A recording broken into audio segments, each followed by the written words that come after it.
ஓம் சாந்தி. VK. Surajbhai அவர்களின் தாரணை வகுப்பு மார்ச் 22, 2025.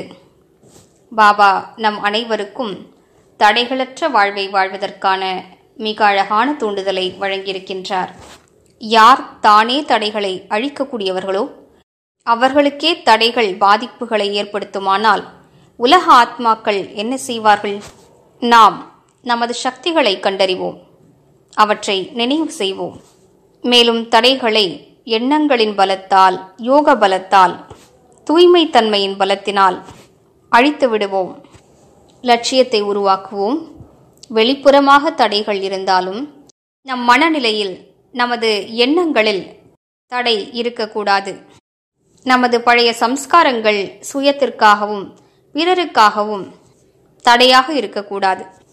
வாழ்க்கையை நாம் வாழக்கூடிய விதம் அந்தளவிற்கு சரளமானதாக இருக்க வேண்டும். சின்னது பெரியது என்று எப்படிப்பட்ட விஷயங்கள் வந்தாலும் சகஜமாக கடந்து செல்வோம். அவற்றை தடைகளாக நினைக்கவே வேண்டாம். வாழ்க்கையில் தடை ரூபமாக பல விஷயங்கள் வருகின்றன. சில விஷயங்கள் பூர்வ ஜென்மங்களின் கர்ம கணக்கினால் ஏற்படுகின்றன. சில தடைகள் மனிதர்களின் மனவிகாரங்களால் ஏற்படுகின்றன.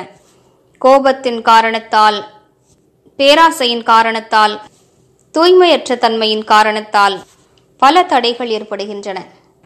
நாம் நமது தூய்மை தன்மையினை உறுதிப்படுத்துவோம். தூய்மை தன்மை என்பது நமது மிக அழகான சப்ஜெக்ட் ஆகும். பாபா வந்திருப்பதே நம்மை தூய்மையாக்குவதற்காக. தூய்மை தன்மையின் சுகமானது பரம சுகமாகும். தூய்மை தன்மையின் ஆதாரத்தில்தான் பூஜை நடக்கின்றது. புதிய உலக ஸ்தாபனையின் காரியத்தில் தூய்மை தன்மை மிகப்பெரிய பங்காற்றுகின்றது.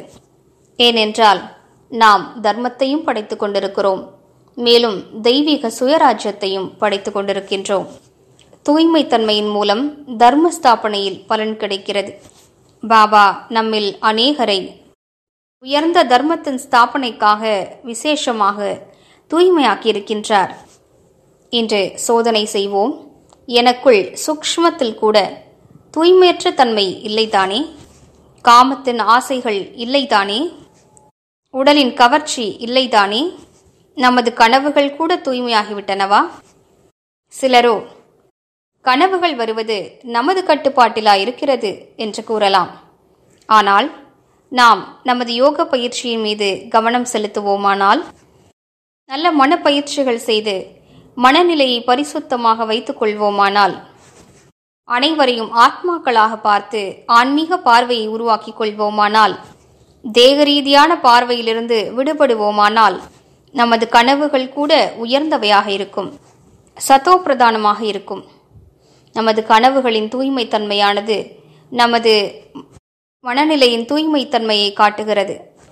நமது கனவுகளில் தூய்மையற்ற தன்மை வருகிறது என்றால், நமது சம்ஸ்காரங்களில் இன்னும் தூய்மையற்ற தன்மை இருக்கிறது என்பதை புரிந்து கொள்ள வேண்டும். கனவுகள் என்பது நமது மனநிலையின் கண்ணாடி என்றே கூறலாம்.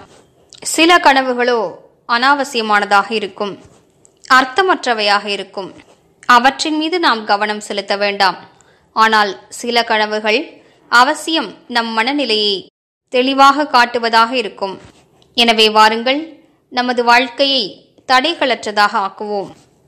நமது தூய்மை தன்மையின் பிரகாசத்தினை இவ்வுலகில் பரப்புவோம். நமது தூய்மை தன்மையின் பிரகாசம் மிக உயர்ந்ததாகும். இதன் முக்கியத்துவத்தை உணர்வோம். மேலும் இன்று முழு நாளும் தூய்மை தன்மையினை அதிகரிப்பதற்காக ஆன்மீக பார்வையை பயிற்சி செய்வோம். அசரீரி தன்மையை பயிற்சி செய்வோம். அதன் மூலம் நமது கர்மேந்திரியங்களும் குளிர்ச்சி அடைய வேண்டும். மேலும் கூடவே சுயமரியாதை பயிற்சி செய்வோம். நான் ஃபரிஷ்தா ஆவேன், தூய்மை தன்மையின் ஃபரிஷ்தா ஆவேன். எனது ஒவ்வொரு அங்கத்திலிருந்தும் தூய்மை சக்தியின் தங்க நிற கிரணங்கள் வெளிப்படுகின்றன. ஆத்மாவாகிய நான் இந்த உடலிலிருந்து முற்றிலும் தனிப்பட்டவனாவேன். இவ்வாறு விலகிய தன்மையை பயிற்சி செய்வோம். இந்த உடல் தனிப்பட்டது, ஆத்மாவாகிய நான் தனிப்பட்டவனாவேன். மேலும் அனைவரையும் மூல ரூபத்தில் அனைவரும் பரிசுத்தமான ஆத்மாக்கள் என்ற பார்வையில் பார்ப்போம். இன்று முழு நாளும் இதனை பயிற்சி செய்து கொண்டே இருப்போம். இதனால் தூய்மையின் சக்தியும் அதிகரிக்கும். மேலும் நமது வாழ்க்கை தடைகளற்றதாக ஆகிவிடும். ஓம் சாந்தி.